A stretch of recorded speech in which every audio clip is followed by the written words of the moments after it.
On May the 18th, 1980, Mount St. Helens erupted.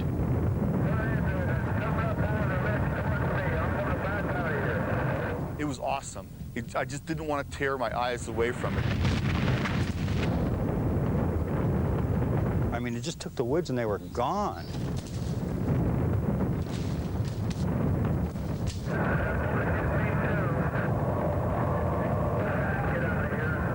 These men had been caught up in an explosion, the power of 27,000 Hiroshima bombs. I thought for sure I was dead. Astonishingly, he lived to tell the tale. Many of those around him did not. I never really thought I'd believe this or say this, but at this moment, I honest to God believe I'm dead.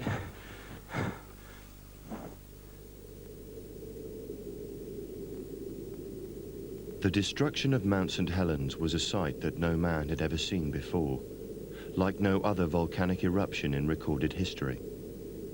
The whole top of the mountain was ripped off, and 370 square miles of the United States were wiped out at a stroke. 57 lives were lost, and all in front of the TV cameras. This was the best documented volcanic eruption of all time, the starting point for modern volcanology. Now scientists have been able to work out what went on deep inside the mountain. The second-by-second sequence of events that triggered the biggest explosion ever seen in the United States.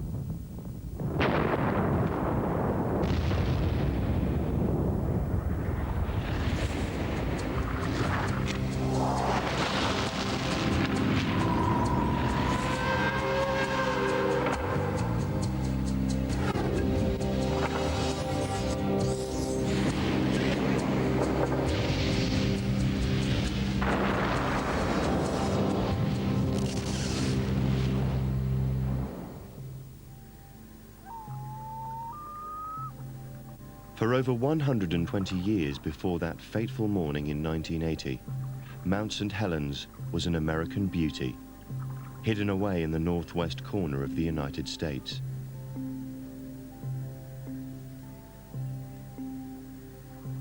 At its feet was Spirit Lake, whose clear water and wooded shores had attracted generations of tourists.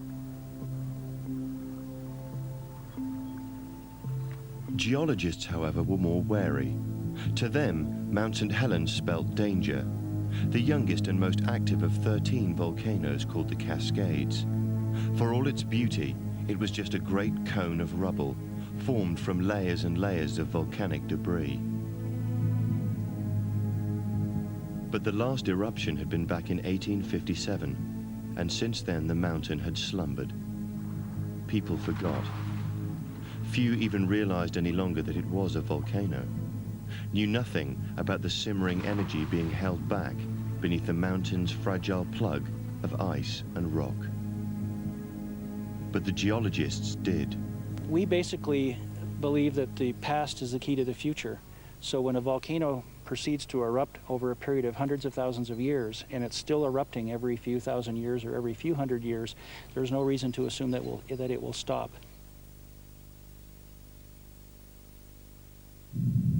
The 123 years of peace ended on Thursday, March the 20th, 1980. That day, scientists recorded an earthquake directly underneath Mount St. Helens. It was to be the first of more than 10,000 earthquakes that would shake the mountain over the next 2 months. One of the best signals for volcanologists that an eruption is about to happen is that you start to see a real buildup in these earthquakes because the magma's fighting its way up to the surface. Beneath the Cascade Mountains, as much as 8 miles down, enormous pressure had turned the Earth's rocks into magma, a red-hot, viscous liquid. This magma was seeking a way to the surface. It probed every crack in the Earth's crust above it, pushing and smashing the rocks in its path. This was what was causing the earthquakes beneath Mount St. Helens. The magma was on its way. Even though in textbooks it looks like there's just a soda straw that goes from the top of the volcano down to the magma reservoir, in reality you probably have a numerous network of cracks.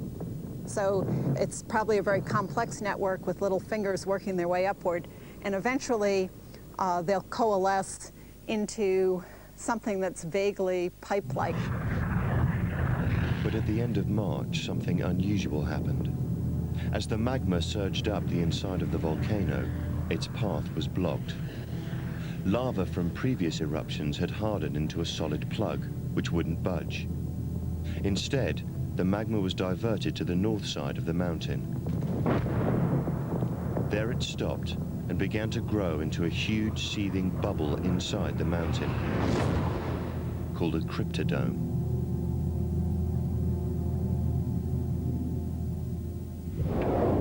We call something that actually comes out on the surface a dome, and crypto means hidden. It was a hidden dome because it was just barely below the surface. The bubble continued to grow, inflated by the arrival of more magma from below. By March, the bubble had grown so much that it began to push out the side of the volcano. Scientists on the surface watched as a bulge appeared on Mount St. Helens' northern flank. It was growing at a rate of 6 feet a day. This is the first time that scientists from the U.S. Geological Survey had ever seen an intrusion into the upper part of an edifice like Mount St. Helens. So we were quite excited about this event. Excited on the one hand and nervous on the other hand. 845. Their excitement grew in late March, when the volcano started to throw out plumes of ash, a sure sign that it had come back to life. For the first time, the general public woke up to the fact that Mount St. Helens was a living volcano and that it was going to erupt. Soon the media descended on the mountain. Mount St. Helens became the star of every news broadcast. In Washington state, Mount St. Helens is now showing all the signs leading to a full-scale eruption, and scientists say it could come at any time. If it does go, geologists say it'll be spectacular, dwarfing current eruptions. People here generally are impatient for the real fireworks to start.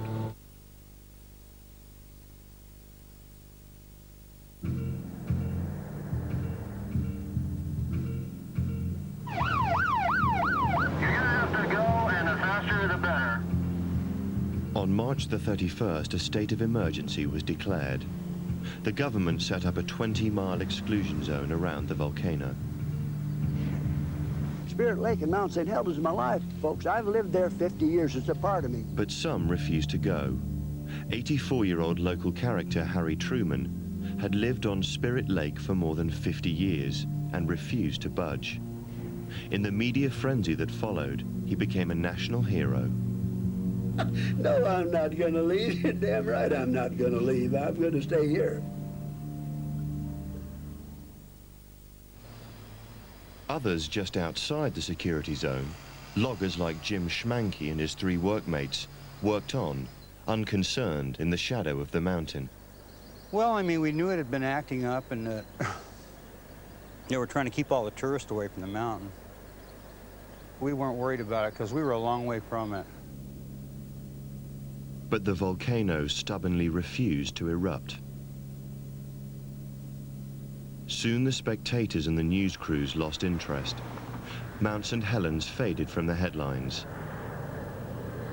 Most of the scientists packed their bags and went home. A lone volcanologist, David Johnston, was left behind to keep an eye on the volcano. It could be within hours, it could be within days, or even up to a couple of months. On the night of May 17th, he was stationed 5 miles north of the mountain. Its historic eruptions and older eruptions, prehistoric, have been very explosive. On the near flanks, where we are right now, would likely be covered by avalanches of very hot debris, up to 1,000 degrees centigrade. By the morning of May the 18th, the ominous bulge was almost a mile square and protruded 300 feet from the north flank of the mountain. Hidden beneath its surface was the seething bubble of magma, now under enormous pressure. As long as the bulge remained in place, it acted as a lid, preventing the magma's escape. As long as you can keep the lid on, then you've got a primed bomb. As soon as you remove that lid, then you all of a sudden can depressurize it, and when it depressurizes, you're going to cause lots of little bubbles to form, and you'll get a very catastrophic expansion of the material. For Jim Schmanke, Sunday, May the 18th was just another working day. Oh, the day was just sunny, beautiful, calm, no wind, just perfect for cutting in the woods. And we were just had a few more acres to cut. And Sunday morning, we wanted to get it out of our way.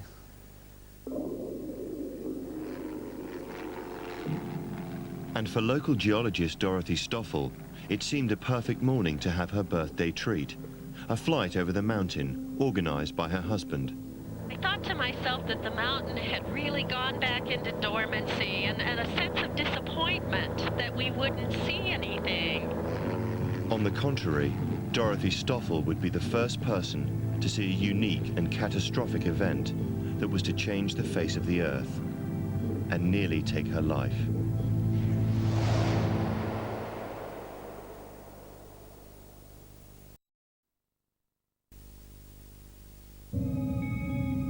Since March the 20th, Mount St. Helens had been rocked by over 10,000 earthquakes.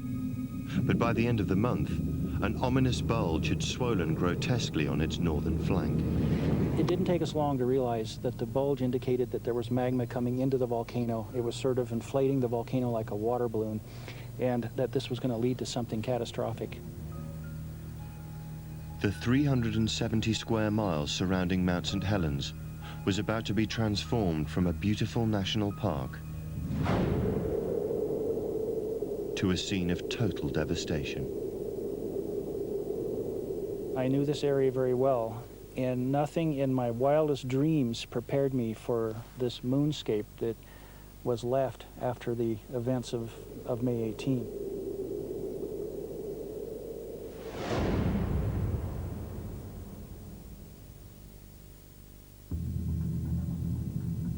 On Sunday, May the 18th, 1980, the sequence of seismic events that had been building for the past 2 months was about to come to a final and unexpected conclusion.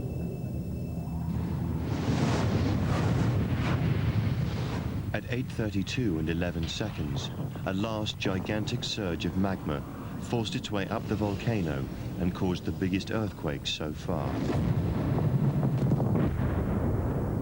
This earthquake, 5.1 on the Richter scale, triggered a cataclysmic series of events. At 8:32 and 30 seconds, the earthquake shook free the bulge. It began to slide down the mountain, the biggest landslide ever recorded. Soon it had reached a speed of 100 miles per hour.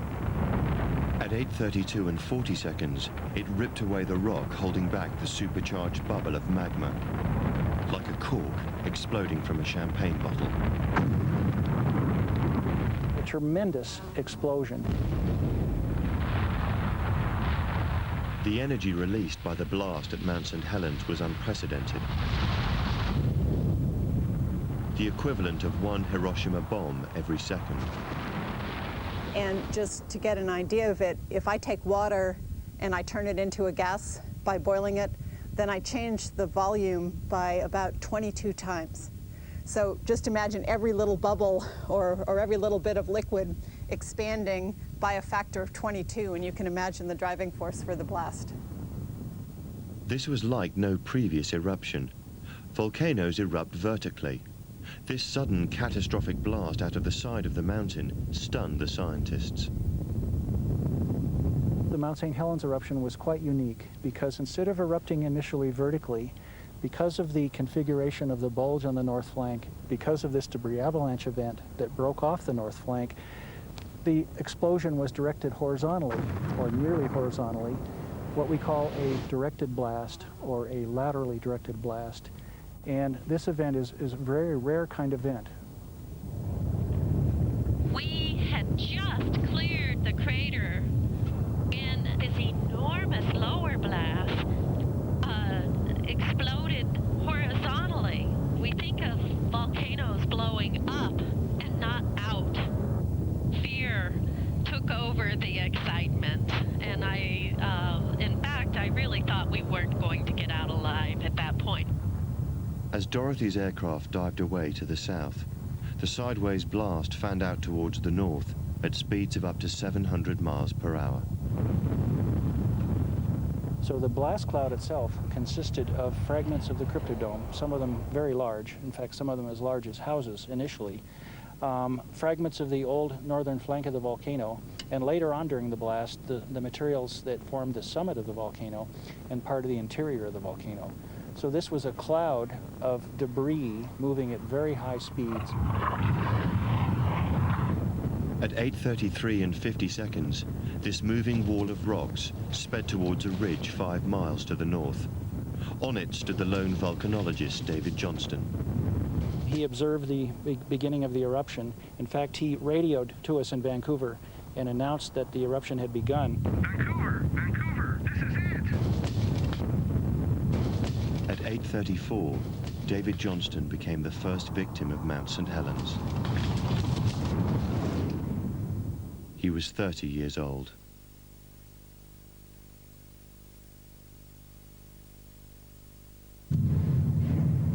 Meanwhile, the enormous landslide, half a mountain, careered into Spirit Lake, burying it and killing 84-year-old Harry Truman, who had refused to go. At 8:34 and 30 seconds, the blast cloud reached the next ridge 8 miles to the north. On the ridgetop, a local volcano enthusiast, Jerry Martin, was on CB radio to his friends. It would be his last message before he died.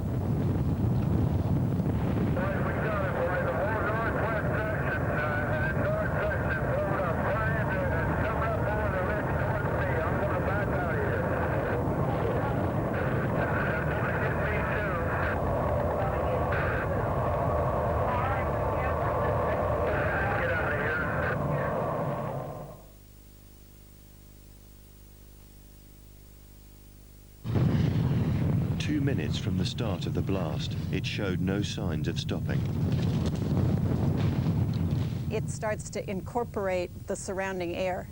And as it sucks in the air, that air is going to get heated up because the magma was at 900 degrees C. And you know that hot air expands and rises. So for a while, the blast was actually gaining momentum by sucking in air and expanding.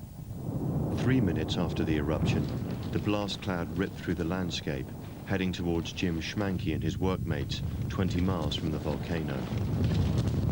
They were totally unaware that Mount St. Helens had even erupted.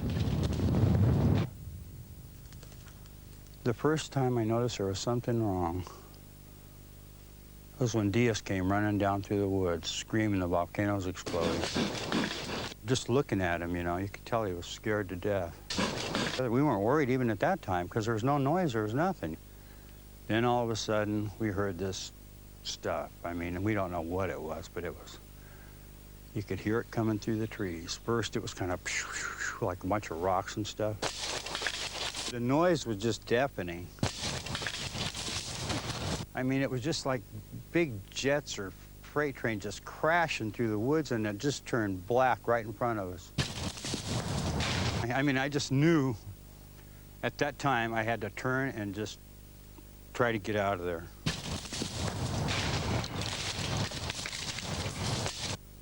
It was unbelievable. I mean, it just took the woods and they were gone.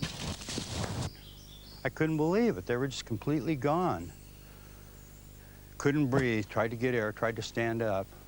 I thought for sure I was dead. Jim Schmanke had been engulfed by the blast cloud. Although horrifically burned, he survived. His 3 workmates all died.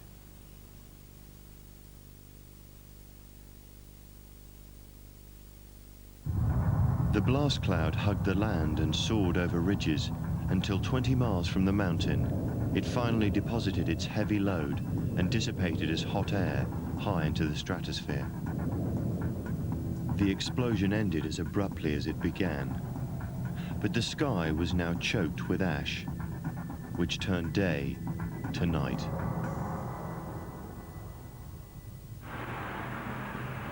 On the ground, it appeared to be midnight, although these pictures were taken in Yakima, Washington just before noon. And I went to church, and I came home, and it was like midnight. I had to turn my lights on coming home from church because it was pitch black.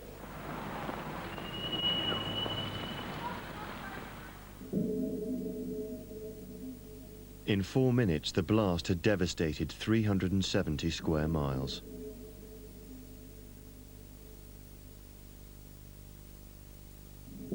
The explosion had been heard 700 miles away, but in the immediate area surrounding the volcano, victims heard nothing until a blast cloud was upon them.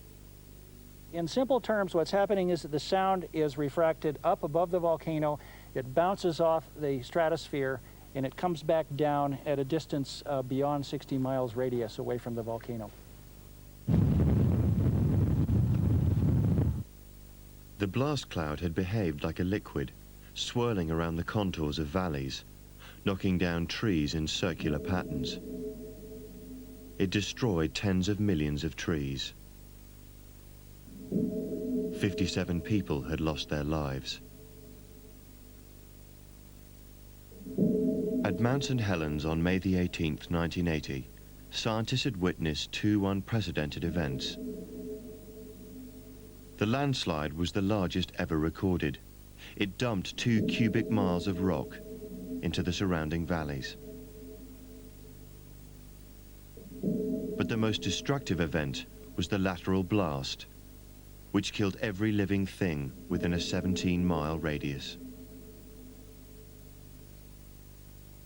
It was a unique opportunity for scientists to witness an extraordinary event, the first time that scientific instruments had been used to measure an actual eruption. It gave them an understanding about the way volcanoes work. Mount St. Helens taught us a lot. I think most people around the world would agree that it was the start of modern volcanology in terms of really using instruments to start to predict what's going to happen at other volcanoes around the world. But even today, they are no closer to predicting when Mount St. Helens or any of the other 12 volcanoes in the Cascades may erupt. They don't erupt according to a pattern. They don't follow any sort of periodicity. They erupt when they want to, and there's no way to forecast which volcano will be active next. A lot of nature is inherently unpredictable, so I think we can probably give time windows. I don't think we'll ever be able to give a precise time and date. Meanwhile, people along the northwest coast of America continue to live in the shadow of these particularly destructive and violent volcanoes. For them, the only certainty is that one of these mountains will erupt again, soon.